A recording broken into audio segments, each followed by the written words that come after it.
तैयारी करते हो तुम लोगों में कोई ऐसी स्टेज भी आती होगी जहाँ स्टक हो जाता है आदमी, फ्रस्ट्रेट हो जाता है, 2-2 ढाई साल 1.5 साल तैयारी करना?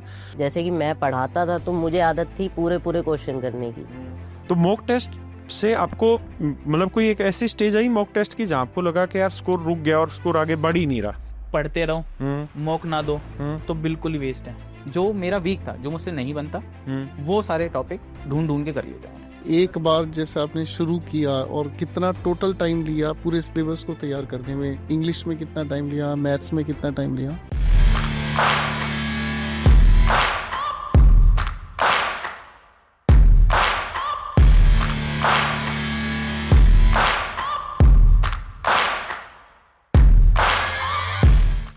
मेरे प्यारे बच्चों, आप सभी को नमस्कार, आप सभी का स्वागत है इस वीडियो में। मेरे दोस्त, आज आपके सामने मैं ऐसे 5 आशिकों से मुलाकात करा रहा हूं जिन्होंने आशिकी की, जानते हैं किससे?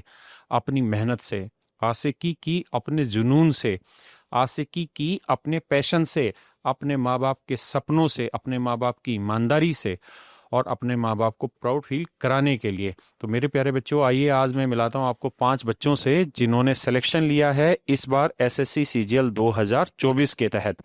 तो मेरे बच्चों, आप सभी का स्वागत है। तो अब एक एक करके हम इन सारे बच्चों के बारे में जानेंगे, इनकी जर्नी कैसी रही, क्या है पीछे, और इनमें से कितने बच्चे तुम तीनों ना जो 2023 वाले सीएचएसएल के थ्रू सिलेक्टेड है? अच्छा, आप 2023 सीएचएसएल के थ्रू सिलेक्टेड है। किस पोस्ट पे? एलडीसी की पोस्ट पे। बेटा माइक देना इधर। 2023 है सीएचएसएल एलडीसी के थ्रू। और अभी कहाँ पे हो? अभी मैं बेटा इसको ऊपर करना। अभी मैं निर्माण भवन में हूँ। निर्माण भवन में जी। और आप 2022 के थ्रू तीनों? 2022। और तीनों के तीनों अकाउंटेंट? तीनों। और आपका बच्चे फर्स्ट टाइम ये 2024 में हुआ है। अच्छा, एक बार जल्दी से ना अपना बेसिक इंट्रोडक्शन देना, मतलब आप क्या नाम है, कहाँ के रहने वाले हैं, क्या किस पोस्ट पे सिलेक्शन हुआ? सर, मेरा नाम अटल द्विवेदी है, मैं उत्तर प्रदेश से हूँ और मेरा सीजीएल 2024 के थ्रू एएसओ सीएसएस में सिलेक्शन हुआ है। अच्छा, एएसओ सीएसएस तो तेरी पहली प्रेफरेंस थी कि तूने? ये मेरी थर्ड प्रेफरेंस थी। पहली प्रेफरेंस क्या थी? एएसओ एमईए थी और दूसरा मैंने एएसओ इन रेलवे डाला था और तीसरा ये डाला था। ये डाला था। अब बच्चे आप? मेरा नाम ईशान अरोड़ा है एंड मेरा एएसओ सीएसएस में सिलेक्शन हुआ है और ये मेरी फर्स्ट प्रेफरेंस थी।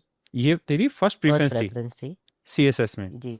तो ऐसा क्यों कि तुझे एएसओ सीएसएस चाहिए था, जबकि इस समय तो एएसओ एमईए पे लोग जा रहे थे, और तेरी तो रैंक भी मैं देख रहा हूँ 315 है। जी। तो तेरी तो रैंक भी ठीक थी। मुझे ऐसे बाहर जाने का कोई इच्छा नहीं थी एंड मुझे दिल्ली पोस्टिंग चाहिए थी परमानेंटली। तो रहने वाला दिल्ली का बच्चे? जी, मैं वैसे बिलोंग करता हूँ राजस्थान से, बट परमानेंटली अब दिल्ली में, इसलिए तुझे सीएसएस पसंद थी। था। तुझे कोई और ऐसी चीज थी जो सीएसएस की में जो तुझे बहुत अट्रैक्ट कर रही थी, उसकी वजह से सीएसएस में गया? नहीं सर, मेरी मेनली यही कंसर्न था कि नॉन ट्रांसफरेबल जॉब है, दिल्ली पोस्टिंग रहेगी हमेशा एंड मुझे स्टेबिलिटी और पीस प्रेफर चाहिए था। तो मुझे तो लाइफ में जब तैयारी की तो तुझे स्टेबिलिटी और पीस मिल रहा था? जो ये 2-3 साल की जर्नी रही होगी तेरी तैयारी की, सर, या उसमें कुछ करता था पीस के लिए? नहीं, उसके पीस मतलब माइंड के पीस के लिए? हाँ, उस जर्नी में अप्स एंड डाउन्स तो चलते ही हैं, बट हाँ, जो एंड रिजल्ट होता है वही हमें पीस देता है। वही पीस देता। नाइस। अब मेरा नाम सर आशीष गर्ग है। सर, मैं सोनीपत हरियाणा का रहने वाला हूँ। सर, करंटली मैं सीजीए डिपार्टमेंट में अकाउंटेंट पे वर्क कर रहा हूँ, शास्त्री भवन में। और सर, मेरा इस साल 2023 में जीएसटी इंस्पेक्टर 2024 में? हाँ, 2024 में जीएसटी इंस्पेक्टर मिली है सर मुझे। अच्छा, भाई को दे। मेरा नाम कुणाल संगम है। मैं आगरा उत्तर प्रदेश को बिलोंग करता हूँ और 2024 सीजीएल में मेरा AEO ED assistant enforcement officer ED में सिलेक्शन हुआ।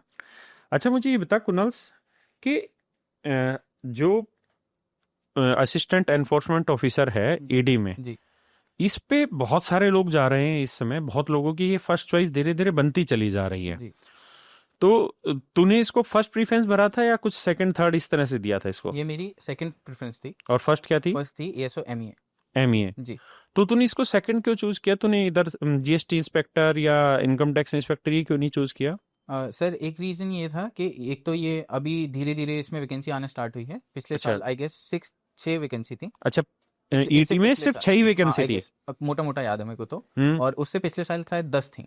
अच्छा। हाँ, तो अभी ही इसमें 91 है इस साल, हम्म। तो अभी ही ये शायद कैडर ग्रो करना स्टार्ट किया है। और मेरा कंसर्न पहला ये था कि एक ऐसी जॉब होनी चाहिए जो जिसमें पे अच्छा हो और करियर ग्रोथ भी अच्छा हो, क्योंकि मैं इंजीनियरिंग बैकग्राउंड को बिलोंग करता हूँ, तो मेरे पास पहले से इकोनॉमिक अपॉर्चुनिटीज थी, तो मैं कहीं भी कॉर्पोरेट लाइफ में सेटल हो सकता था। तो पैसे, एक बेयर मिनिमम पैसे होने चाहिए। उसके बाद की करियर अपॉर्चुनिटी उसमें कैसी है, आगे ग्रोथ कैसी है, काम कैसा कर रहे हो आप, डाइवर्सिफाइड थोड़ी सी फील्ड हो, एक ये मेजर कंसर्न था, तो इसलिए मैंने इसे। तो ईडी में तुझे कैसे लगता है ग्रोथ बहुत अच्छी है, प्रमोशन चांसेस हैं, क्या है? सर अभी तक जितना मैंने पता किया है तो आई गेस इसका पहला प्रमोशन 3 साल लगभग पे हो रहा है। Enforcement officer? जी, एनफोर्समेंट ऑफिसर पे हो रहा है। और सेकंड प्रमोशन भी, मतलब अगर मैं ज्वाइनिंग के टेन्योर से गिनूं तो 8-10 साल में दूसरा भी मिल जा रहा है। और दूसरा इसका प्रमोशन क्या होता है? वो दूसरा प्रमोशन है असिस्टेंट डायरेक्टर। अच्छा, असिस्टेंट डायरेक्टर, सर्विस है आई गेस 5400 ग्रेड पे की, जहाँ से आईएएस एंट्री लेते हैं, जहाँ से आई गेस डेपुटेशन पे आते हैं, मतलब आईआरएस आई गेस, या फिर इसमें नहीं ईडी आता। में आईआरएस जाते हैं या आईएएस जाते हैं? सर अभी तो जब से गवर्नमेंट ने थोड़े चेंजेस किए हैं, पहले क्या था कि हर एक एजेंसी या फिर किसी भी डिपार्टमेंट को आईएएस मोस्टली हेड करते थे। तो जब से शायद नई गवर्नमेंट ने चेंज किया है, तो उसमें ये हो रहा है कि इरिस्पेक्टिव ऑफ आईएएस जरूरी नहीं है, किसी भी डिपार्टमेंट को आईएएस आईपीएस मतलब डिफरेंट फील्ड के लोग भी हेड कर सकते हैं। फॉर एग्जांपल अभी के टाइम पे जो ईडी लीड कर रहे हैं, जो डायरेक्टर हैं, वो आईआरएस हैं, आईआरएस कैडर से हैं। और शायद मुझे लगता है ईडी कर भी सिर्फ रेवेन्यू के काम उस पे रहती है, हाँ, मतलब इनकम और इन चीजों पे, टैक्सेशन वाले मुद्दों पे रहती है ना। कोई क्रिमिनल केसेस में तो ईडी का कोई मतलब है नहीं। नहीं क्रिमिनल, पर वो भी फाइनेंशियल नेचर। हाँ, फाइनेंशियल नेचर का हो तो हाँ। तो इस पे यानी आईआरएस ऑफिसर ही काम कर रहा होगा। हाँ, अभी के लिए मतलब मेजॉरिटी ऑफ पीपल उसमें आईआरएस। लेकिन मुझे एक चीज, एक बच्चा था, आपने वो इंटरव्यू देखा होगा, जो एक मुंबई का बच्चा था 8 साल का, स्ट्रगल जिसने किया, उसने एक चीज मुझे कहा था कि सर मैंने ये असिस्टेंट एनफोर्समेंट ऑफिसर चूज किया, मेरी पहली प्रेफरेंस थी, पहला रीजन ये था कि मुझे लाइफ में कुछ चेंजेस चाहिए। ऐसा नहीं कि एक स्टेबल लाइफ चलती रहे कि एएस और सीएसएस में शांति से बैठे हैं, मस्ती काट रहे हैं, है ना। उसको ये था कि साथ साथ प्रमोशन जल्दी जल्दी मिलते रहे, ताकि एक ही जगह परेशान ना हो, फ्रस्ट्रेट ना हो। और उसका तीसरा जो पॉइंट था वो ये था कि मैं ये चाहता था कि मैं हर 3-4 साल बाद किसी दूसरी जगह चला जाऊं। और इसमें एईओ में यही है कि आपको होम स्टेट तो कभी नहीं मिलेगा। जैसे आप दिल्ली से मान लीजिए बिलोंग करते हैं, तो दिल्ली आपको कभी भी नहीं मिलेगा। इसमें कहते हैं कि जो आपका होम स्टेट है उससे दूसरी जगह भेजते हैं हमेशा, तो हर 3 साल में ट्रांसफर होता रहता है, तो ट्रांसफरेबल जॉब है। तो इस बारे में पता था आपको कि नहीं? हाँ, या मैं जो कह रहा हूँ वो गलत है कुछ? नहीं, इसमें थोड़ा सा चेंज है। पोस्ट प्रेफरेंस के टाइम पे मैंने लगभग जितना भी अवेलेबल है यूट्यूब इंटरनेट पे पता कर लिया था। इसमें ये है कि इसमें मतलब कोई रूल नहीं है।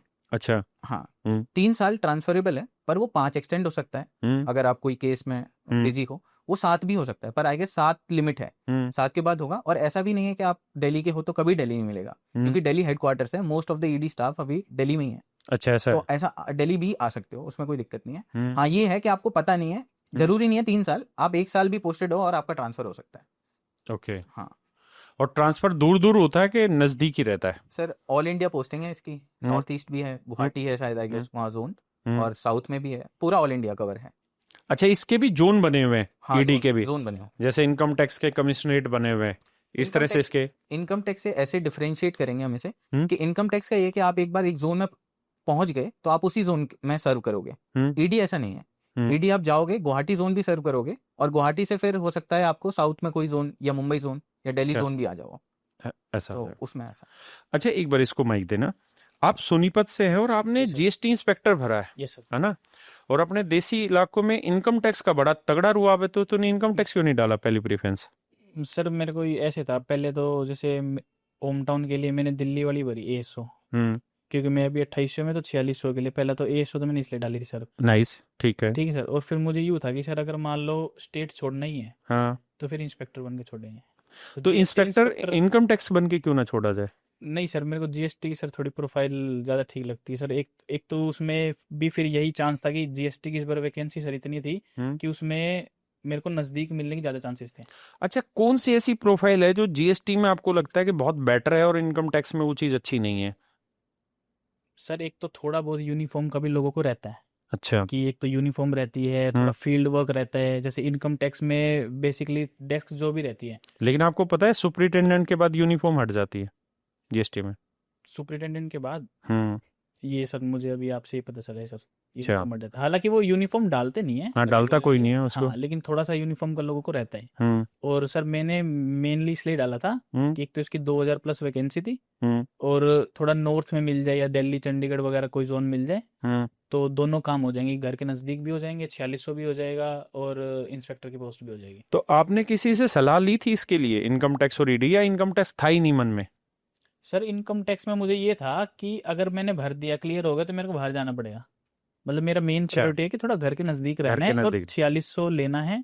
उसके बाद थोड़ा सा वर्क कल्चर आता है मेरे मन में। हम्म। अभी मतलब प्रायोरिटीज मेरी ये है कि घर के पास हो, हम्म। लेवल 7 में हो, और इंस्पेक्टर वाली जैसे ये है पोस्ट, तो ठीक है। अगर मान लो इनकम टैक्स इंस्पेक्टर में वैकेंसी भरपूर होती तो मैं उसको जीएसटी से ऊपर रख देता। अच्छा, तो इनकम टैक्स को, हाँ, यानी तेरा पहला प्रेफरेंस ये कि नजदीक आ हाँ, कि जाए। नज़दीक आए कि घर वालों के पास थोड़ा रहा जाए। जैसे अभी मैं डेली ट्रैवल कर रहा हूँ तो लेवल 5। और अगर मान ले अब तेरा जीएसटी इंस्पेक्टर मुंबई सर्कल आ गया फिर? सर इतना मैं थोड़ी कैलकुलेशन बिठा रखी है सर कि वो मतलब वो तो नहीं उतरेगा सर। अच्छा, दिल्ली मिल ज़्यादातर जाएगा। मतलब नहीं, दिल्ली नहीं मिलेगा सर। ऐसे चंडीगढ़ चंडीगढ़ वाला चंडीगढ़ सर्कल या में। वडोदरा, इनमें से कुछ लेकिन मिल चंडीगढ़ में तो जम्मू भी आता है, लद्दाख भी आता है। सर वो देख लेंगे जब आएगा। अच्छा, तो तुम्हारी ज्वाइनिंग कब थी तीनों की 2022 वाले में? सर 26 दिसंबर 2023 को ज्वाइन किया था हमने। अच्छा, 2023 को ज्वाइन किया, ठीक है। सर। उस बच्चे को, हाँ, बच्चे अपने बारे में बताओ। मेरा नाम सूर्यकांत चौधरी है। हम्म। मैं बिहार पटना से बिलोंग करता हूँ। हम्म। इस बार मेरा फर्स्ट अटेम्प्ट था, मुझे ऑडिटर सीजीडीए में मिला। अच्छा, फर्स्ट अटेम्प्ट था। जी सर। अच्छा, तू एज कितनी है? मेरा एज अभी 21 साल हो रहा है। 21 साल। किस साल? nice। कब से कर लो तैयारी आप? मैं 2023 से कर रहा हूँ। 2023 से। 23 से। और पहला ऐसा बच्चा है जो हमारे पास यहाँ पटना से आया है ना? तो ये बड़ी चीज है। अभी बिहार साइड में क्या एसएससी का क्रेज डाउन हुआ है क्या? नहीं सर, डाउन तो नहीं हुआ। पर बच्चे उतने सेलेक्टेड निकल के आ नहीं रहे जितने पहले होते थे। अब अगर आप देखेंगे, या हम भी अगर गौर कर रहे हैं, तो इस बार राजस्थान से तो बहुत ज्यादा है। यूपी खूब भर के सिलेक्शन आ रहा है, हरियाणा भी भर के सिलेक्शन आ रहा है। अपना पंजाब साइड से बहुत कम आते हैं, एक दो ही बच्चे आए हैं पंजाब के अपने पास, है ना? और बिहार से अब थोड़ा रेशियो कम हुआ है, पता नहीं क्या हो सकता है। रेलवे की तरफ बच्चों का रुझान ज्यादा है, या हाँ, अभी लाइब्रेरी में भी देख रहे हैं कि रेलवे का ही लोग तैयारी करना शुरू रेलवे कर की दिए। तैयारी करते हैं। हाँ, रेलवे की वैकेंसी आ गई। आपसे ही शुरुआत करते हैं डिटेल में। आपने सीरियस होकर पढ़ना कब शुरू किया एसएससी के बारे में? मैं जब सेकेंड मतलब कि ग्रेजुएशन के सेकेंड ईयर में था, हम्म। तो वीडियो यूट्यूब पे वीडियो देखा, तो देखा वैसे से कि देखा कि अब मतलब लाइफ में कुछ करना है, तो मतलब कि पढ़ना। मतलब वीडियो देख के ऐसे ही हो गया बस, कि वीडियो देखा और फिर लाइफ में कुछ करना है? ऐसे तो तू ऋतिक रोशन की वीडियो देखे फिर तू लाइफ में कुछ करने की नहीं सोचता। नहीं, सही वीडियो बता तक कैसे तो देख। किसी ने पहुंचाया होगा, कोई ऐसा बंदा जिसने मोटिवेट किया कि तुम ये करो, तुम्हारे लिए बेटर है। एक भैया हैं, वो भी सिलेक्टेड हैं ऑडिटर पोस्ट पर ही, अच्छा। तो उनसे उनसे देख कर कभी देखा कि एसएससी में ही मतलब कि सिलेक्शन हो सकता है। अच्छा, तो 2023 से आपने इसको पढ़ना स्टार्ट किया एसएससी को, और लगभग कब 2023 से मैं मान लूं कि आप सीरियस होकर पढ़ रहे हैं, और डेली लगभग कितना टाइम दे रहे थे अभी तक? 8 से 10 घंटा। 8 से 10 घंटा। रोज पढ़ते थे? तो ये चीज लगातार जारी रही 2023 के बाद 2024 में भी, या कभी ब्रेक करते थे कि बीच में छूटा पढ़ना? लगातार ही जारी रहता था, बीच में कभी जैसे फेस्टिवल वेस्टिवल आ गया तो उसमें छुट्टी, और फिर तबीयत डाउन हुआ तो उस टाइम पर घर पे पढ़ते थे या लाइब्रेरी? लाइब्रेरी जाते थे। और आपकी ग्रेजुएशन कब कंप्लीट हुई बच्चे? जुलाई 2024। जुलाई 2024 में। अच्छा, तो ग्रेजुएशन के बाद ये पहला ही अटेम्प्ट हुआ आपका तो ना? और अभी आपकी उम्र है 21 साल। बहुत बढ़िया। और आपकी रैंक क्या है बच्चे? 6821। 6821। अच्छा, अब पहले तो आप अपनी तैयारी के बारे में बताओ कि आपने कैसे तैयारी की? यूट्यूब से पढ़े, टीचर से पढ़े, किताबों से पढ़े, कहाँ से पढ़े? पहले तो अपना मैथ का कोर्स लिए थे, मतलब तो उनसे ऑनलाइन ही? Yes sir. कैरियर लैब से या टेलीग्राम? Career wheelers. अच्छा, फिर? तो फिर उनका ख़त्म किया, मतलब कि, और साथ ही साथ में इंग्लिश पढ़ रहे थे जदीप सर से, अच्छा। तो दोनों का ख़त्म करके फिर मतलब कि रीजनिंग पीयूष वासनी सर से, तो तीनों पढ़े।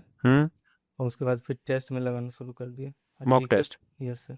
अच्छा, तो कितने मॉक प्रीवियस टेस्ट लगाए होंगे तूने? मैं 150 के आसपास 150 के आसपास मॉक प्री टेस्ट। का। तो मॉक टेस्ट से आपको मतलब कोई एक ऐसी स्टेज आई मॉक टेस्ट की जहां आपको लगा कि यार स्कोर रुक गया और स्कोर आगे बढ़ ही नहीं रहा?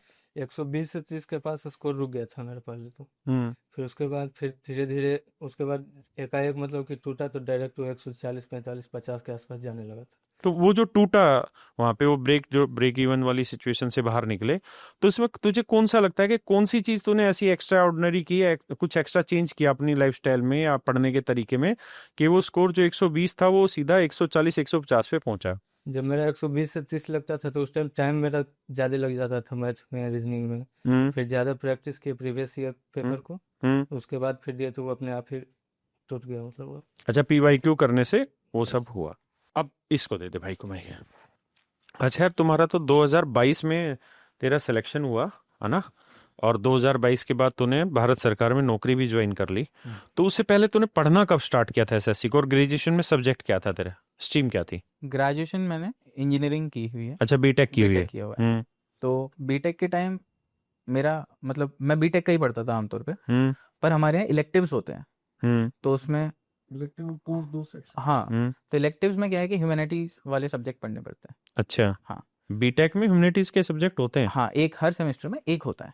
अच्छा। हाँ, तो वो भी शायद सेकंड ईयर से स्टार्ट होता है। तो उसमें क्या, इलेक्टिव्स में ज़्यादातर लोग क्या करते हैं कि कुछ ऐसा सब्जेक्ट ले लेते हैं जिसमें पढ़ना ना पड़े। फॉर एग्जांपल आर्ट्स ले ली कि 4 ड्राइंग सबमिट करके पास हो जाएंगे। मैंने सोशियोलॉजी लिया था। नाइस। हाँ, तो वहाँ टीचर अच्छे मिले, तो वो थोड़ा आर्ट्स की तरफ कि हाँ, कि इस तरीके से भी कुछ है, पढ़ा जा सकता है, सिर्फ मैकेनिकल नहीं है सब कुछ। तो एक इकोनॉमिक्स पढ़ा था और दूसरा इलेक्टिव लिया था इकोनॉमिक्स। मेरे को पढ़ने में मजा आया, बहुत बढ़िया। उसके बाद मैंने किताबें पढ़ना स्टार्ट की थी। मैं फाइनल ईयर में NCERTs पढ़ रहा था, 11th 12th वाली जो इकोनॉमिक्स वगैरह की है। किस लिए? मतलब ऐसी, एक तो मजा आ रहा था और ऊपर से मेरा ये था कि अल्टीमेटली गवर्नमेंट सर्विस में ही जाना है। अच्छा, वहां से तूने बीटेक में ही ये डिसाइड किया था गवर्नमेंट जॉब का? गवर्नमेंट फाइनल ईयर में डिसाइड किया था। और ऐसा नहीं है कि मैं बीटेक नहीं पढ़ रहा था, इंजीनियर भी मैं ठीक ठाक ही था। और उस टाइम पे गेट दिया था, वो भी क्वालिफाई हुआ। फिर वहां से एमटेक करने चला गया IIT रुड़की। तो वहां से एमटेक करने के बाद एमटेक में भी मैं थोड़ा मतलब एमटेक का पढ़ता था और बाकी ये GS वगैरह की किताबें पढ़ता रहता, पॉलिटी पढ़ ली। तो मुझे ये बता कि तूने जैसे सोचा कि मुझे करना गवर्नमेंट जॉब है, तो तू किस तरह सोच रहा था कि मुझे UPSC की तरफ जाना है, SSC की तरफ जाना है, बैंकिंग की तरफ जाना है, या उस समय कोई माइंड सेट ऐसा था ही नहीं? इंजीनियरिंग में मैथ तो शॉर्ट हो ही गई थी। और स्टेट सर्विसेज अगर आप इंजीनियरिंग वाले भी देखेंगे, जैसे UPPCL कराता है, उसमें भी GS आती है। उसमें भी आती है GS। तो इंजीनियरिंग के सब्जेक्ट मैंने पढ़ रखे हैं, मैथ मैंने पढ़ रखी है, एक पार्ट रह रहा था GS। तो मेरा ये था कि किसी भी गवर्नमेंट सर्विस में जाऊंगा जो ऑफिसर लेवल होगी, वहाँ GS तो चाहिए ही चाहिए। और क्योंकि ये लंबा गेम हो जाता है, तो क्यों ना एक ऐसी फाउंडेशन ही बना ली जाए जो कॉन्सेप्चुअल बेसिस पे ही हो। क्योंकि मेरे को याद करने में थोड़ा सा आलस आता है, मैं ये नहीं कह रहा बुरा है, पर आलस ही आ जाता है। तो फिर ऐसा बना लिया कि हाँ, इस वजह से ये होता है। फिर थोड़े टीचर्स भी ठीक ठाक, मतलब जो UPSC को पढ़ाते हैं, उन टीचर्स की वीडियो देखी, तो फिर ये समझ आया कि हाँ, इंटरलिंक भी बहुत ज्यादा होता है। UPSC की वीडियो देखी YouTube पे? हाँ, YouTube या पे। किस कोई बैच लिया था UPSC? नहीं, हाँ, एक दोस्त का बैच था, उसकी कुछ वीडियो देखी थी। पूरा नहीं देख पा रहा था क्योंकि वो बहुत बड़ी वीडियो होती है उनकी, तो वो देखी। उसके बाद ये समझ आया कि हाँ, ये जो GS है ये भी इंटरलिंक हो सकती है थोड़ी सी, कि हिस्ट्री में किसी पॉइंट ऑफ टाइम पे इवेंट इसलिए हुआ क्योंकि वहाँ की इकोनॉमिक कंडीशन वैसी थी। तो फिर वो और थोड़ा मजा आने लग गया, फिर रिलेट करना शुरू हो गया। हाँ। फिर इंडियन, मतलब क्योंकि मैंने पहले तो GS वगैरह पढ़ी नहीं थी, तो इंडियन पॉलिटी कैसी होती है, पॉलिटिक्स कैसे इंडिया में रिवॉल्व करती है, उसकी वजह से फिर मैं अखबार पढ़ने लग गया, उसमें इंटरेस्ट आने लग गया। तो ये GS का ऐसे मैंने कवर किया है पूरा। नाइस। अच्छा, मुझे टीम बता भी रही थी कि तूने GS की कहीं कोचिंग भी नहीं ली? हाँ, कोचिंग मतलब ऐसे कोई रजिस्टर्ड बैच कुछ भी नहीं है। हाँ, YouTube वगैरह पे थोड़ा बहुत, हाँ, थोड़ा बहुत करके उसको तैयार किया। अच्छा, जैसे तूने कहा कि बीटेक कर रहा था तो मैथ तेरा हो ही गया था। लेकिन क्या बीटेक में जो तुम मैथ पढ़ रहे थे और यहाँ कंपटीशन में जो मैथ था वो सेम है? नहीं, अगर आप फाउंडेशन कहेंगे तो बहुत सिमिलर है, पर अगर आपको यहाँ एक्सेल करना है, सिलेक्शन लेना है, आप सॉल्व कर दोगे पेपर। अगर बार दोगे किसी को तो 30 सवाल तो वो कर देगा। पर वहां बैठ के अगर आपने टाइम में नहीं बनाए तो आपका रीजनिंग वाला सेक्शन खराब हो जाएगा। मतलब ओवरऑल फिर कंपटीशन में फिर वही होगा कि 1 साल दिया, फिर 2 साल दिया, तो वो लंबा हो जाता है गेम। तो उससे बेटर है कि जो फिक्स PYQ हैं उनके आप शॉर्ट मेथड सीख लो। फॉर एग्जांपल जैसे एलिगेशन मैं कभी नहीं किया हूँ। हाँ, स्कूलिंग में भी नहीं पढ़ाते शायद। हाँ, X मानता था और सॉल्व करता था, पर इससे एलिगेशन सीख गया मैं। अच्छा। यहीं आके अभी 23 में मैं 22 जो सिलेक्शन लिया वो मैंने वो X मान के ही सॉल्यूशन किए हैं। अच्छा, आपने बीटेक के दम पे ही वो सॉल्यूशन किए हैं? हाँ, पर ये जो 24 था, क्योंकि मार्जिन बहुत कम है, 10 मार्क्स नहीं लाओगे तो लिस्ट के बाहर भी हो जाओगे, और 10 मार्क्स लाओगे तो ड्रीम पोस्ट होम स्टेट भी मिल जाएगा, ऐसा है। जेन्युइन बात है। हाँ, तो उसके बाद कुछ मेथड्स थे, जैसे एलिगेशन सीख लिया, एज का एक सवाल आता है कि 4 साल बाद है, वो सब रेशो से कर रहे हैं, वो इससे सीख लिया। फिर एक मिक्सचर का एक सवाल आता है कि उसमें इतना निकाला उतना डाला, तो वो रेशो से सीख लिया। तो ऐसे जितने भी थे ना माइक्रो एनालिसिस करके जो टॉपिक जो आ रहे हैं, रिपीट बार बार आ रहे हैं, उनके शॉर्ट मेथड आते हैं मेरे को। अभी भी मैं बाकी चीजें बहुत सारी एक्स मान के या फिर वैसे ही करता हूँ। अच्छा, तूने कहीं से कोचिंग ली ही नहीं मैथ की? हाँ, ओवरऑल नहीं। हाँ, पर ये है, अभी मेरा एक कजन है, छोटा है, तो उसको आपका एक अक्टूबर वाला बैच दिलाया था, मींस स्पेशल था, मैथ स्पेशल था, वो था। तो वो देखता रहता था, वो पीछे से मुझसे पूछता रहता था कि ऐसा। हाँ, मैंने कहा हाँ ये ठीक है, एकदम सही जा रहा है। और बहुत सारी ऐसी चीजें होती हैं जो जैसे पूरा बैच में लॉन्ग मेथड से हम पढ़ते जाते हैं, पर अल्टीमेटली जब मॉक के गेम आते हैं तो बहुत सारी ऐसे ट्वीक करने पड़ते हैं। तो मैं उसे बोलता था कि हाँ ये वाला बहुत इंपॉर्टेंट पार्ट है, और होपफुली वो अगले साल आ जाए यहाँ तो बढ़िया रहेगा। अच्छा, तो अभी जैसा मैं तेरी बातों को समझ पा रहा हूँ कि तूने अपने बीटेक के दम पे ही जो तूने अपने बेसिक्स किए हुए थे जिस तरीके से, तूने उसी तरीके से उस चीजों को आगे बढ़ाना शुरू किया, और उसी के दम पे तेरा 2022 एसएससी सीएचएसएल में सिलेक्शन हो गया। CGL, sorry 2022 CGL. अच्छा, 2022 सीजीएल में सिलेक्शन हुआ। फिर 2023 में नहीं हुआ तेरा सिलेक्शन, अब 2024 में आया? 23 में भी सिलेक्शन हुआ था। किस पोस्ट पे? टीए मिला था मेरे को। अच्छा अच्छा। पर वो इसलिए भी था, एक तो मैं बिना प्रिपरेशन के गया था, क्योंकि कंफर्ट आ जाता है ना जॉब के संग, थोड़ा सा कंफर्ट भी आ जाता है। प्लस मैं अपना घर बनवा रहा था। अच्छा। उसका आर्किटेक्ट डिजाइनर जो भी मैं था, तो हाँ, वहाँ तूने जाना बीटेक की हुई तो तू माना नहीं। तो वहाँ उसमें पूरा टाइम चला गया, तो उस वजह से। तो तुझे लगता है कि तूने कुछ गलतियां की जिसकी वजह से तेरा ये सिलेक्शन, जो इंस्पेक्टर पोस्ट है, चाहे वो असिस्टेंट एनफोर्समेंट ऑफिसर है, इंस्पेक्टर पोस्ट ही क्या लेते हैं 4600 ग्रेड पे भाई, तो 2800 ग्रेड पे सेलेक्ट हुआ 2022 में, और 2024 में तो 4600 ग्रेड पे सेलेक्ट हुआ। तो जो टाइम तेरा गया, खराब हुआ। जैसे हम बहुत सारे बच्चों से बात करते हैं, तो आप चाहे यूट्यूब से ही पढ़ लें, है ना, लेकिन एक बार उस सारे पैरामीटर से गो थ्रू हो जाए। जैसे तूने खुद ही कहा कि मैंने मिक्सचर एलिगेशन इससे पढ़ा, इससे पहले तो उसको डिटेल में ही करता था। तो तुझे ये मतलब महसूस नहीं हुआ कि मैंने गलत डायरेक्शन ले ली, मैं चीजों को खुद जानने में लग गया, उससे बेटर है कि कोई और मेहनत करके उस चीज को कम समय में मुझे जानने की मैं मदद करता? हाँ, ये तो है ही। स्पेशली इसलिए मैंने अपने कजन को वो नहीं पाथ फॉलो करने दिया है, उसको बैच दिलवा दिया है कि तू आराम से एक गो में कर ले। उसमें मेरा संग ये था कि मैं अपने आप को ऐसे एक्सीडेंटल एसएससी एस्पिरेंट मानता हूँ। ओके। क्योंकि बीटेक फाइनल ईयर में मेरा एक सीनियर था, वो मेरे घर के पास ही रहता था, वो प्रिवेंटिव ऑफिसर मुंबई अभी है पोस्टेड, ओके, वो बन गया था। तो फिर मैं जॉब की जब सोच रहा था, तब उसने बताया था कि एसएससी वाला पार्ट है, वो 2021 था शायद, तो जिससे वो सिलेक्ट हुआ है। तब पैटर्न वो वाला था, डिटेल वाला। हाँ, जिससे 20 से सिलेक्टेड है वो, 200 वाला था। तो मुझे ऐसा लगता था इसमें बहुत ज्यादा टाइम देना पड़ेगा तभी हो पाएगा, वरना ऐसे नहीं, मतलब ऐसे कैजुअल नहीं दे सकते आप इसे। तो उस वाले फेज में वो टाइम जो बोल रहे हैं उसको शॉर्ट करने के लिए तो फिर बेटर है कि आप अपना एक क्लासेस ज्वाइन कर लो, उससे जल्दी कवर हो जाएगा। बाकी फिर टाइम लग जाता है। अच्छा, और रीजनिंग की तैयारी? रीजनिंग वही है, माइक्रो एनालिसिस करके टॉपिक निकालिए। जैसे मेरा स्लॉग वो अलग ही चीज है, मतलब जैसे आप निकाल सकते हो, नंबर सीरीज कर लोगे, 2 का 4 हो रहा है। स्लॉग में क्या है कि वही है कि या तो वेन डायग्राम बना लो, वरना मैंने यूट्यूब पे पीयूष वार्ष्णेय सर की पूरी क्लासेस की थी, उसके बहुत अच्छे से नोट्स बनाए हैं, अभी भी है मेरे पास। उन नोट्स को कंप्रेस करके 3 पेज में लाया हूं मैं। अच्छा। हाँ, पूरी क्लासेस के वो रिवाइज किए हैं बस। तो स्लॉग ऐसे ही क्लॉक पढ़ ली, जो मेरा वीक था, जो मुझसे नहीं बनता, वो सारे टॉपिक ढूंढ के कर लिए थे मैंने। समझ गया, नाइस। और इंग्लिश सर कॉम्प्रिहेंशन पे खेलता हूँ थोड़ा, वोकैब भी ठीक है क्योंकि किताब बहुत बड़ी, तो वैसा उससे मैनेज हो गया। ने मॉक से शुरू करी थी पढ़ाई। अच्छा, पहली जो तैयारी एसएससी के बारे में सीरियस हुआ वो मॉक से हुआ? हाँ, अभी पढ़ा नहीं है सीजीएल का कुछ, बस वैसे ही मॉक दिया। उसमें कुछ ऐसे 80-90 नंबर आए थे जब पहले मॉक टेस्ट में। हाँ, पहले मॉक टेस्ट में बिना पढ़े कुछ भी नहीं, क्योंकि मेरा एक दोस्त था कॉलेज का, उसकी सिस्टर तैयारी कर रही थी, तो उसने मेरे को बताया था कि यार मैं सीडीएस वगैरह के पेपर दे रहा हूँ ग्रीन कार्ड पे, तो तू भी दे ले। ठीक है। तो फिर मैंने सर एसएससी के पेपर दिए थे, क्योंकि सर एसएससी के बारे में ना, मतलब जब तो इतनी खैर नॉलेज नहीं थी, वही जैसे आपने बताया इनकम टैक्स इंस्पेक्टर सुन लिया, और बड़ा नाम लगता है। अब इनकम टैक्स इंस्पेक्टर में समझाने की जरूरत नहीं है किसी को कि क्या लगे हो। अब एएसओ में हालांकि अब पता चल चुका है लोगों को कि एएसओ क्या है, एक्साइज इंस्पेक्टर क्या है, लेकिन आज भी इनकम टैक्स इंस्पेक्टर बड़ी वैल्यू रखता है, आज भी जीएसटी से ज्यादा बड़ी वैल्यू रखता है, जीएसटी से सामाजिक रूप से जीएसटी से ज्यादा बड़ी वैल्यू रखता है, क्योंकि लोगों को उतना पता नहीं है कि इनकम टैक्स इंस्पेक्टर क्या करता है, इनका जॉब प्रोफाइल क्या है।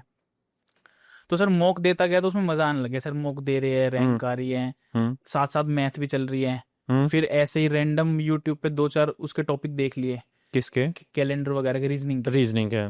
कैलेंडर। अब ऐसा था ना कि मतलब दिमाग में ये पेपर नहीं है, ये है कि अच्छा इस डेट का मैंने तुरंत निकाल दिया कि इस डेट को ट्यूसडे है या वेडनेसडे है, उसमें मजा आने लग गया। डाइस देखा फिर कि हाँ भाई तुरंत देखते ही बता रहे हैं, कॉपी पेन नहीं उठा पा रहे हैं, तो उसमें थोड़ा मजा आने लग गया उस तैयारी में।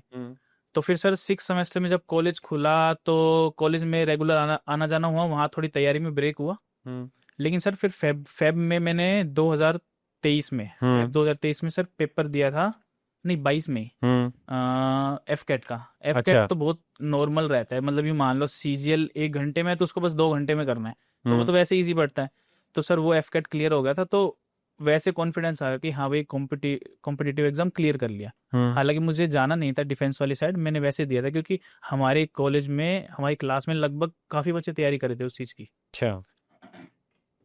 तो फिर सर ऐसे 6 सेमेस्टर कंप्लीट हुआ, तो 6 दिन बाद मेरा CHSL का एग्जाम था। मैंने CHSL भर दिया था कि एसएससी की तैयारी कर रहे हैं तो बैठ के देखते हैं। तो सर CHSL में मतलब जैसे मैं दे के आया ना, तो मुझे ऐसा लगा 4-5 दिन बाद आंसर की आ गई थी, उसमें 149 कुछ नंबर थे प्री में। अभी मैंने जीके वीके इतनी नहीं पढ़ी है, इंग्लिश भी बस वो क्या पढ़ रखी है, बस यूँ था कि थोड़ा अच्छा, इंग्लिश में ग्रामर से गो थ्रू नहीं हुआ? नहीं गो थ्रू नहीं हुआ, सिर्फ ऐसे था कि वो क्या पढ़ रहा हूँ डेली, मैथ कर रहा हूँ साथ साथ में, और रीजनिंग के कुछ टॉपिक्स देख लिया, और लेकिन मॉक दे रहा हूँ। अच्छा, ठीक। मॉक था रेगुलर। अच्छा, तूने तैयारी मॉक से की थी, तो तू मॉक पे लगातार लगा रहा? मॉक पे लगातार लगा रहा कि मॉक दे देते, मतलब तो तुझे ये चीज मुझे बता कि तूने जैसे मॉक टेस्ट को कंटिन्यू रखा, कोचिंग वॉचिंग तो तेरी बाद के इतिहास रहा, तो तुझे ऐसा लग रहा है कि मॉक से पढ़ने से तेरे में इम्प्रूवमेंट हो रहा था? सर मॉक से होगा, अगर आप पढ़ते रहो मॉक ना दो तो बिल्कुल ही वेस्ट है। अच्छा। लेकिन अगर आप मॉक दे रहे हो, और जैसे कुणाल ने बताया कि आप उसकी माइक्रो एनालिसिस कर रहे हो, कि आपको कुछ टॉपिक तो आते ही होंगे, जैसे आपके मतलब बैकग्राउंड क्या रहा है। अगर मान लो आपके पास आर्ट्स था तो आपकी थोड़ी जीके ठीक रही होगी, जीएस के सब्जेक्ट्स। मैथ्स तो सबके पास 10 तक तो रहता ही है, और ऐसा इसमें हाई फाई मैथ आता भी नहीं है, बस मैथ में टाइमिंग की ही प्रॉब्लम है। और कुछ टॉपिक्स जैसे मिक्सचर एलिगेशन इसने बताया था, टाइम एंड वर्क में जैसे हम जल्दी कर लेते हैं, एक्स ना मानना पड़े चीजों को, बस वो हमें वो सीखना है। बेसिक तो हमें पता है कि टाइम एंड वर्क में क्या निकाल रहे हैं, स्पीड डिस्टेंस एंड टाइम में क्या निकाले, इनके नाम भी वो वैसे है। हाँ बच्चे, अपने बारे में बताओ, ग्रेजुएशन कहाँ से थी, सब्जेक्ट क्या थे, और बच्चे कैसे तैयारी की? मैंने बीकॉम ऑनर्स किए हैं, एंड उसके बाद पीजी डिप्लोमा किया था बैंकिंग एंड फाइनेंस में। अच्छा। फिर उसके बाद तो कोविड पीरियड से जस्ट पहले मैंने प्रिपरेशन स्टार्ट की थी एक्चुअली एसएससी और बैंकिंग के लिए। ठीक है। तो उसके बाद कोविड पीरियड आ गया। कोविड पीरियड के बाद मेरी एसबीआई में जॉब लगी थी। हाँ, जो एसबीआई बैंक क्लर्क में आपकी जॉब लगी। तो कोविड पीरियड से पहले जस्ट पहले जब मैंने प्रिपरेशन स्टार्ट की थी, तो एक इंस्टीट्यूट के थ्रू मैंने प्रिपरेशन स्टार्ट की। कहाँ से? ये लक्ष्मी नगर में इंस्टीट्यूट क्या नाम है? बट मैं नाम नहीं लूंगा सर। अच्छा, उससे सेटिस्फाइड नहीं है? हाँ, तो मैंने 2 महीने में वो कोचिंग छोड़ दिया था। अच्छा। तो उसके बाद एक्चुअली सर मैं खुद भी मतलब पढ़ाता था स्टूडेंट्स को 6 to 12। ब्रिलियंट तो यार। मेरा एक पैटर्न था कि मुझे खुद से ज्यादा समझ आता है। मैं भी हमेशा ये चीज को ज्यादा बेटर तो मानता इस हूँ। वजह से मैं आई थिंक इंस्टीट्यूट से सेटिस्फाई नहीं हो पाया, तो फिर मैंने खुद से स्टार्ट किया। एक्चुअली एक बुक्स मिल गई थी और एक पैटर्न चल गया था कि हाँ इस तरह से क्वेश्चन पूछे जाते हैं। तो फिर अपने आप पढ़ना स्टार्ट किया, मॉक टेस्ट लगाना स्टार्ट किया। प्रिपरेशन जो है मॉक टेस्ट फोकस ज्यादा थी और बुक्स फोकस कम हो गई थी। अच्छा। मतलब एक लेवल तक सिलेबस होने के बाद मैंने छोड़ दी, बुक्स छोड़ दी और मॉक टेस्ट पे चला गया। एंड उसके बाद कोविड पीरियड ओवर होने के बाद मेरी एसबीआई में जॉब लगी थी। तो 2 साल जॉब करने के बाद फिर मुझे लगा करियर स्विच करना चाहिए। तो 2022 में मैंने फिर इसके लिए स्टार्ट किया, एसएससी के लिए, और सीजे अकाउंटेंट पोस्ट मिली। तो तब तक मैं जीएस वगैरह क्या बोलते हैं बुक से ही प्रिपेयर कर रहा था एंड मॉक टेस्ट बस। ओके। अच्छा, मुझे एक चीज बताना कि जैसा आपने कहा कि आपने खुद बच्चों को पढ़ाते थे 6 से 12, और आप कहीं से पढ़ते भी नहीं थे, कोचिंग वगैरह नहीं ली, मैथ वगैरह कहीं की भी। तो जैसे एसबीआई क्लर्क है, तो एसबीआई में तो कैलकुलेशन बहुत पीक लेवल पे रहती है ना? एसएससी में कैलकुलेशन का लेवल उतना नहीं है जितना बैंकिंग वाले में है। और मुझे खुद को ऐसा लगता है कि बैंकिंग का पेपर थोड़ा मुश्किल भी आता है। हाँ सर, है ना? तो खुद से तैयार कर पाए थे आप उसे? जी सर, एक्चुअली मेरा बेसिक मतलब एवरेज अबव द एवरेज कह सकते हैं। तो मेरा मैथ्स इतना वीक नहीं रहा, या मेरी कैलकुलेशन वगैरह जो थी वो इतनी वीक नहीं थी, और जो भी बुक्स में मतलब होता था तो मैं उसको इजीली समझ सकता था, और अगर कहीं फंसता था तो मैं खुद ट्राई करता था उसको अच्छा, जितना हो लेकिन सके। जैसे चीजों पे, जैसे उस भाई ने एक बात बहुत अच्छी बोली कि जैसे, और ये प्रैक्टिकल चीज है उसकी, उसने जो बोला वो जेन्युइन है। मैं भी जब तक इस कंपटीशन की फील्ड में नहीं आया था तो हम नहीं जानते थे कि मिक्सचर एलिगेशन के ये तरीके हैं, है ना, क्योंकि हमारी प्रैक्टिकल लाइफ में, मैं 12th क्लास तक पढ़ा था, वहां कोई यूज ही नहीं है इस चीज का, है ना।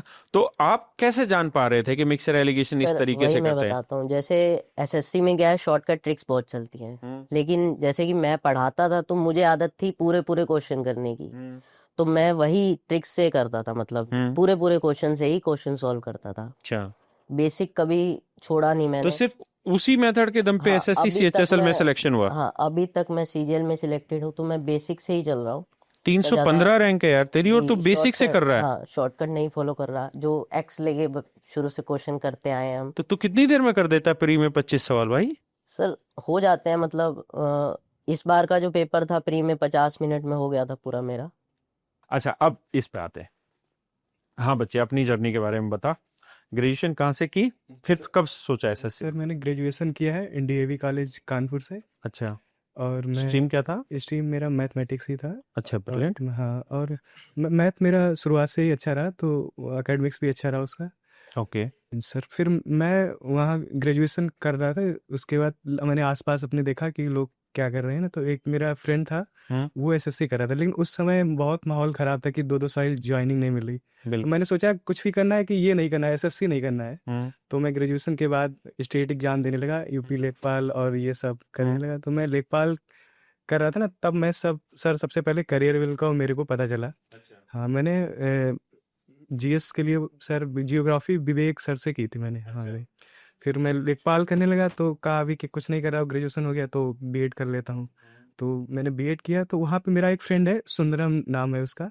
हाँ, तो उसने मेरे को एसएससी का सर इससे मेरे को इंट्रोड्यूस करवाया, और बोला कि ये सब तुम्हारा जीएस पढ़ ही रहे हो, मैथ पढ़ ही रहे हो, इंग्लिश और पढ़ लो तो एसएससी देने लगे हो। तो सर उसने क्या किया उस समय, सर गोपाल आपका सर, उस हम लोगों ने कंबाइंड बैच लिया, दोनों लोग आधा आधा पैसे डाल के। क्या फीस होती थी उस टाइम? सर ऐसे थी शायद 1100 के आस, नहीं नहीं सर 1399 थी। 1399 हाँ होती थी सर, पहले। यहाँ पे तो 700 रुपये दे के हम लोगों ने सर बैच लिया, और उससे मैंने ये नोट्स बनाए आपके, और सर पूरा पढ़ा। ये पर नोट्स दिखाना बच्चों को। जी सर।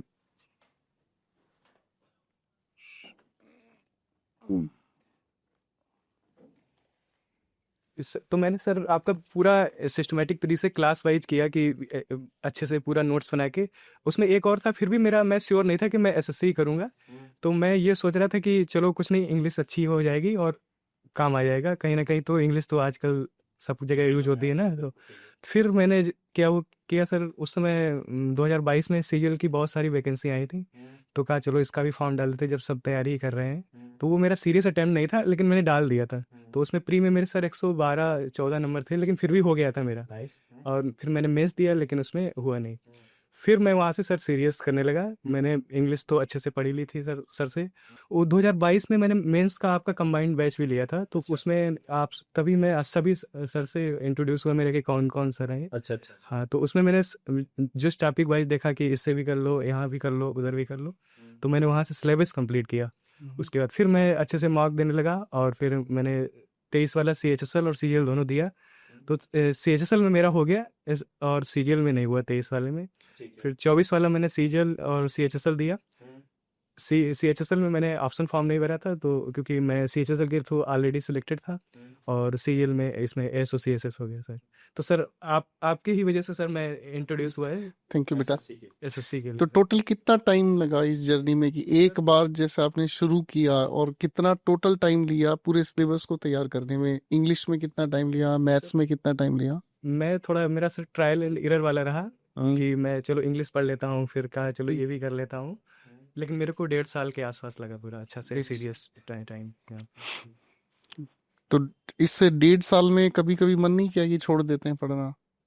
सर कोई दूसरा मेरे पास ऑप्शन नहीं था। मैंने बीएड किया था तो उसमें वैकेंसी आ नहीं रही यूपी में, तो क्या ही करेंगे। तो देखते हैं इसमें कम से कम शेड्यूल तो मालूम है कि नेक्स्ट वैकेंसी तो कब आ ये रही तो है। अपने आप में इसमें सबसे बड़ी मतलब मोटिवेशन हो जाती है स्टूडेंट के लिए, अगर वो ये सोच लेता है कि इस पढ़ाई के और इस नौकरी के अलावा मेरे पास कोई और ऑप्शन है ही नहीं। हाँ सर, उसके बाद उससे पहले आप थोड़ा वो नहीं होते हैं कि सीरियस नहीं होते उतना कि चलो ये भी हो जाएगा, अभी टाइम है मेरे पास। जब हम्म। कोई टाइम नहीं होता है, कोई ऑप्शन नहीं बचता है और देखते हो कि दूसरा कोई वो भी नहीं है स्ट्रीम भी, तो फिर आप ज़्यादा सीरियस हो जाते हैं। तो ये पॉइंट। एज कितनी बेटा अभी आपकी? मेरी 26 के 26। तो इसके बाद तो दोबारा तो कोई कंटेस्ट नहीं करना एग्जाम? सर अब तो नहीं दूंगा, क्योंकि प्रिफर्ड लोकेशन भी मिल गई है मेरे को। मैंने CSS इसीलिए डाला था। मैंने एक्साइज इसलिए नहीं डाला कि शायद कुछ ऊपर नीचे हो जाए तो फिर ये हो जाएगी। मैंने सर इंग्लिश बहुत अच्छा स्कोर किया।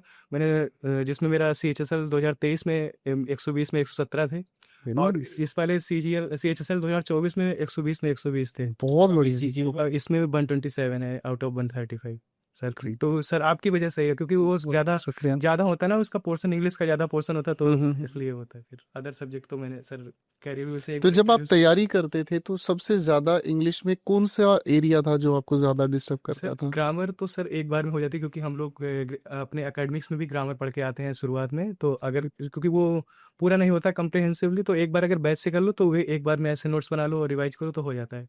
कम्प्रिहेंशन में टाइम लगता है, क्लॉज टेक्स्ट ये सब नया चीज़ होती है हम लोगों के लिए। जो तो कॉम्प्रिहेंशन को कितना टाइम टोटल आपने दिया? सर मैंने जब मेरा 2022 CGL में नहीं हुआ तो मैंने एनालाइज किया, तो मैंने देखा कि इसका रीज़न यही था कि मेरा इसकी वजह से नहीं हुआ। इंग्लिश में बहुत कम मार्क थे उसमें, तो फिर मैंने कम्प्रिहेंशन और वोकैब पे ध्यान दिया। अच्छा, तो तुम पांचों में तैयारी करते हो, तुम लोगों में कोई ऐसी स्टेज भी आती होगी जहां स्टक हो जाता है आदमी, फ्रस्ट्रेट हो जाता है, 2-2 ढाई साल 1.5 साल तैयारी करना, क्योंकि बड़ा मुश्किल होता है कि एक ही रिदम को लगातार फॉलो करते रहना, एक ही चीज को लगातार पढ़ते रहना। तो तुम्हें कभी ऐसा हुआ महसूस कि नहीं अब हमें छोड़ देना चाहिए, या कभी ऐसा महसूस हुआ कि यार मुश्किल लग रहा है, होगा कि नहीं होगा, शायद रुक सकते हैं? तो ऐसी कोई सिचुएशन आती थी मन में? बताते जाओ। सर ऐसा तो कभी नहीं हो कि छोड़ दूं, क्योंकि कोई दूसरा ऑप्शन नहीं था।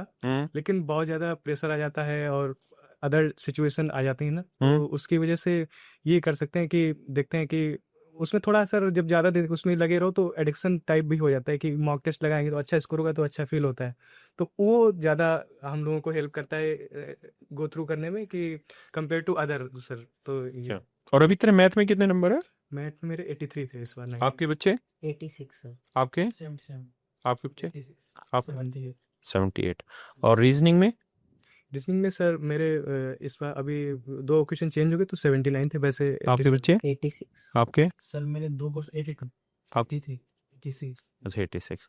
और इंग्लिश में आपने बताई 127। आपके बच्चे? 131। आपके? 158 115। आपके बच्चे? 123। और जीएस में बताओ मेन। सर मेरा 38 था जीएस में। आपका बच्चे? 55। थोड़ा जोर से। 55 सर। 55 है आपका बच्चे? 44 42 34। यार आपका बहुत अच्छा स्कोर है इन पांचों में, 54। और मुझे लगता है 54 वैसे भी अच्छा स्कोर माना जाएगा ना एसएससी के लिहाज से जीएस का। तो आपको क्या लगता है कि जीएस में कौन सी ऐसी चीज है जो आपने यूनिक की इन बाकी बच्चों से? सर पहले तो सिलेबस करना बहुत जरूरी है। तो जो भी आप अगर बुक फॉलो कर सकते हो तो बुक फॉलो करना जरूरी है। देन अगर कोई बुक से नहीं पढ़ पाता है, जिसको ऑडियो ज्यादा सूटेबल लगता है, तो वो कोर्स ले सकता है। मेरा मानना ये है अच्छा। कि पहले सिलेबस कंप्लीट करे, देन उसके बाद आप मॉक टेस्ट पे जा सकते हो, आप कुछ और ट्राई कर सकते हो, बुक्स ट्राई कर सकते हो। अच्छा, आपके जो 54 क्वेश्चन आंसर मतलब स्कोर आया जीएस में, ये 54 आपका मतलब जेन्युइन स्कोर था या इसमें तुक्केबाजी वाला भी सर था कुछ? जेन्युइन मेरा 43 था, मतलब जो पहले था। उसके बाद जो बोनस मार्क्स नहीं मिले नहीं, उसके मैं बाद। उसकी नहीं कह रहा। अच्छा। मैं ये कह रहा हूँ कि जैसे एक तो होता है कि भाई 100% श्योर हो इस क्वेश्चन पे ये आंसर होगा, एक होता है कि मतलब लगभग है तो चलो तुक्का लगाओ आगे बढ़ो।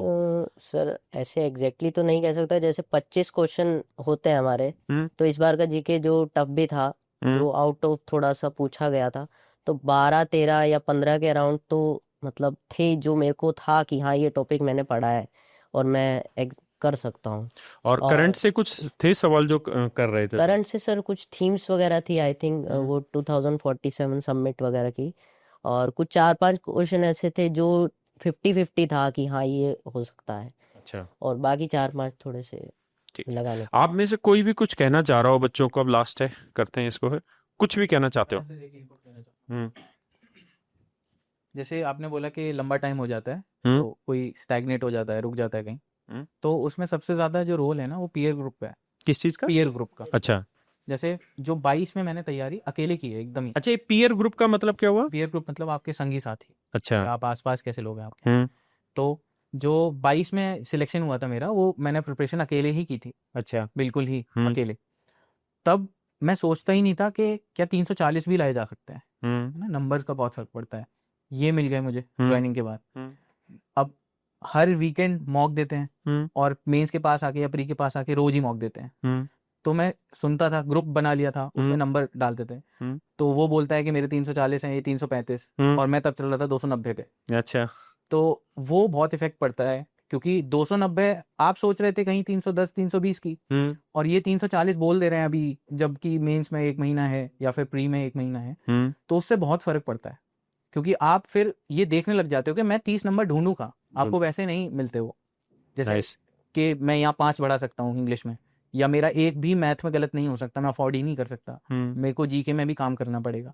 तो पीयर ग्रुप मतलब मस्ट है, अगर आपको अच्छे लोग मिल जाते हैं अपने संग, वो बहुत ही एलिवेट कर देंगे आपको, वो बहुत जरूरी है। आप बच्चे कुछ कहना चाहें? नहीं, बिल्कुल ठंडा रहता है। ये बहुत हेल्प करता है अगर आप किसी ग्रुप में compete करते हो कि हाँ, एक कांस्टेंट वो चलता रहता है।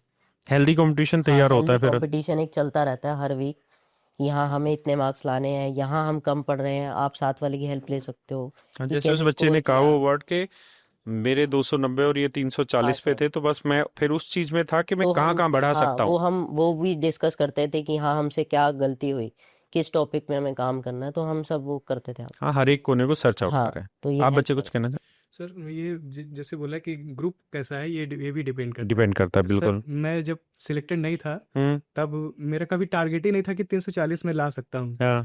तो मैं 2023 में जब CHSL से सिलेक्टेड हुआ, और मेरा उस समय वैकेंसी बहुत कम हो गई थी, 1700 थी या फिर 1200 बची थी। तो वो सारे अच्छे बच्चे अच्छे ही थे वहाँ पे। अच्छा। तो जब ग्रुप ऐसा हुआ, तो जब साथ में अगल बगल वाला बिल्कुल भी 330 340 350 तक स्कोर कर रहा है, तो तुम्हें भी लग जाता है, बिलीव हो जाता है कि हाँ ला सकते हैं। फिर हम लोग कम से 5-6 महीने हम लोगों ने ये साथ में रहे, जैसे बाई व्हाट्सएप भी जुड़े रहे और अदर्स में। तो उससे ये होता है कि नहीं ये तो कॉमन चीज है हम लोगों की, जब ग्रुप ही हो जाता है तो कि ला सकते हैं, इतने मार्क्स ला सकते हैं, कैसे इंप्रूव करें, नहीं आ रहे तो उसका भी डिस्कशन होता है। तो इसका बहुत नाइस नाइस। तो चलिए मेरे प्यारे बच्चों, नमस्कार। इन बच्चों से बात करके बहुत मजा आया और बड़ा अच्छा लगा इन बच्चों से बात करके, इन्होंने अपने एक्सपीरियंस शेयर किए। थैंक यू, नमस्कार।